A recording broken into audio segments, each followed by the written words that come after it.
Composite bonding skills can be a huge asset in your general or cosmetic practice. As more patients are looking for non-invasive solutions to permanently whitening and perfecting their smiles, doctors that have skills in composite resin bonding are going to have a huge advantage. I'll walk you through my process. I start with a putty matrix made up off of a wax up, and I usually try this in for the patient using bisacrylic. This allows the patient to kind of see what their smile might look like and also gives me an idea of anything that I might change in this initial process. Using that putty matrix, I will then create a guide, and this just helps me figure out exactly where my incisal edges are going to go. I begin preparing the teeth by air abrasion usually to make sure everything is super clean. I then apply phosphoric acid. In this case, I'm using SDI's brand of Super Etch. I'm also using the SDI Stay Bond Agent, and I'll show you why in just a minute.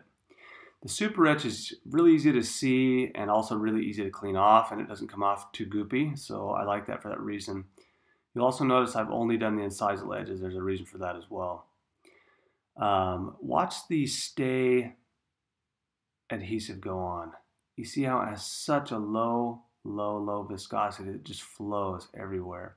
This is one of the reasons I like it. I'm only covering the incisal edges now because this patient recently had a gingivectomy and I don't want to get anything on the cervical aspect yet. We're going to get to that later. I want it to be protected. I'm also using the radii curing light. This light has a 360-degree rotating head that allows you to get a good photo cure pretty much anywhere in the oral cavity. It also has good ergonomics.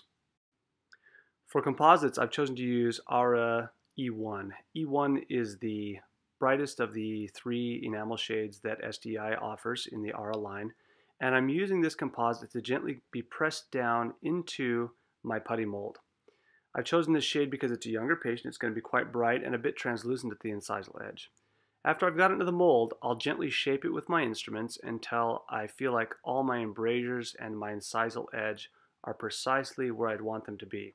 And I'm going to use this as a guide as I move forward, and you'll see how that's done in the next few clips. Once you're happy with the incisal edge and the embrasure, go ahead and cure that in place. The next thing you want to do is apply both etch and bond again using an SDI point.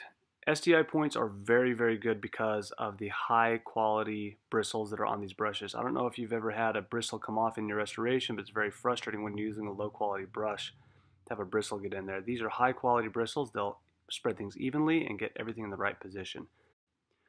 Next, we're going to want to create some effect and realism by adding some dentin. I'm going to be using Aura DB or dentin bleach. And you'll see me place just a little piece here right at the incisal edge. You can see how translucent that E1 is. That dentin now is going to go in there. We're going to start to create some mamelons and some things, little features and effects into our structure so that that can be seen visibly in the final product. And you'll see me, I'll just use a fine instrument. You can use the instrument of your choice. Remember on the central incisors, we kind of see that 3 mamelon effect, and you can do everything different for each tooth. There's just a little better shot of the kind of anatomy that you want to kind of create in the dentin. And here comes the magic. So this is my new favorite toy to make things very predictable. It's a band system. I'm going to show you how this works. This band system is placed up around each individual tooth, and what this does is it creates our emergence profile and our line angles in a very precise way, and also allows us to get some isolation from the gingiva. See, as I tuck this little hood in, it's going to create a very precise and very sort of idealized shape that we can then use to create our composites. That little blue stuff you saw me put on is a resin that adheres that band in place so it doesn't move. With the band in place, I'm going to put some Aura Easy Flow composite on the mesial and distal. This is a high strength, high aesthetic nano hybrid composite that seals the margin of the restoration and also gives you a nice enamel effect on both the mesial and the distal. This patient wanted to have a brighter smile in general, so we're going to increase the value of the teeth by using dentin shade composite. In this case, I'm using DB or dentin bleach, and I'm going to spread that layer fairly evenly over the gingival thirds and the middle thirds. As you can see, there already is a bit of brightness on the adjacent tooth on the incisal third. That's because you've already added dentin there. And then we're going to use again the Aura Easy Flow on the mesial and distal aspects to seal that restoration and make sure that your embrasures are glassy smooth.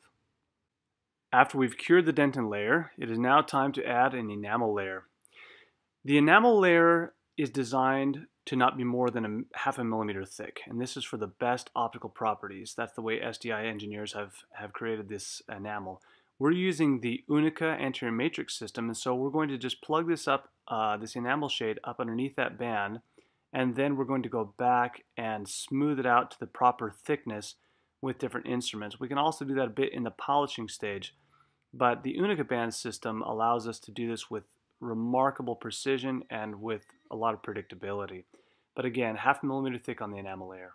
You'll see me using my spatula to sort of tuck it in, make sure that you do have some good compact composite against there.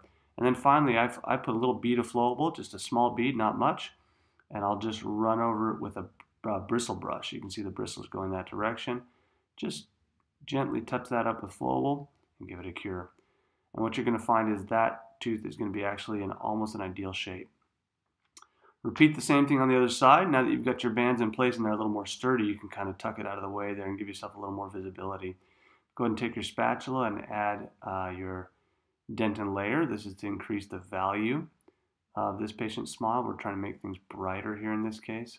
That dentin shade is really important underneath there to make sure that happens. Otherwise, that enamel is just going to look better shape, but it's not going to have the value and the brightness that the patient's looking for. And when you take this band off, you're going to think, what is going on? Those don't look right. But trust me, that shape is actually correct. You just have excess there.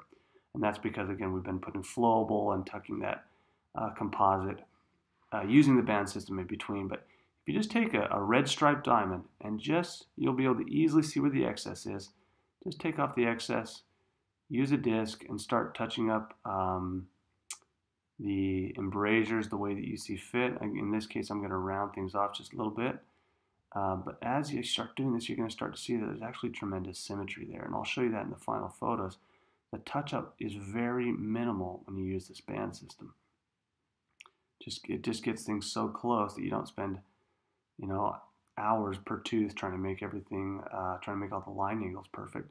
They'll come out very, very close, and then it just requires a little bit of touch-up in the end. Again, I'll use colored pencils, and I'll show you that in the end to get that a little more perfect there.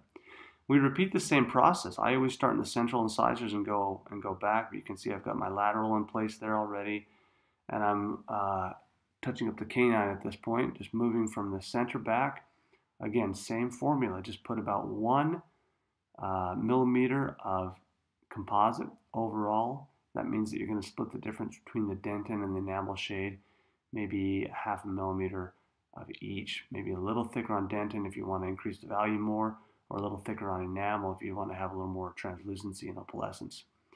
Again, using a red striped diamond to take off the excess, and following up with a flexible disc just to kind of get those embrasures rounded off. I try to avoid using the diamond on the embrasures. I just find that the disc makes things a little better. And we all know this trick. At the end, go ahead and just mark up your anatomy using colored pencils. I'm checking line angles, and I'm also putting a little mark there where I want my anatomy to be. And then I will go back with a red striped diamond and just touch up, put a little bit of secondary anatomy into the facial aspects of these composites. This allows light to bounce off there in different ways and gives the patient a little more natural look instead of that flat look that sometimes you see with composite bonding. This will help quite a bit. And I will go through a polishing system later, but really I just wanted to give you guys the basic structure. You can use whatever polishing system you like, but I also like to use a little bit of the SDI diamond paste at the end. Okay, so here we are with the results. Again, I was very pleased with the band system. That allowed me to achieve symmetry very, very quickly. And I also thought the composites gave me the right look that I was trying to achieve. Patient was very happy. I'll bring her back for some follow-up, but overall she left with a great smile and she was very pleased. So I hope that you enjoyed this video. I had fun making it, and I hope that it gave you some tips that you can take back to the office. Thank you, everybody.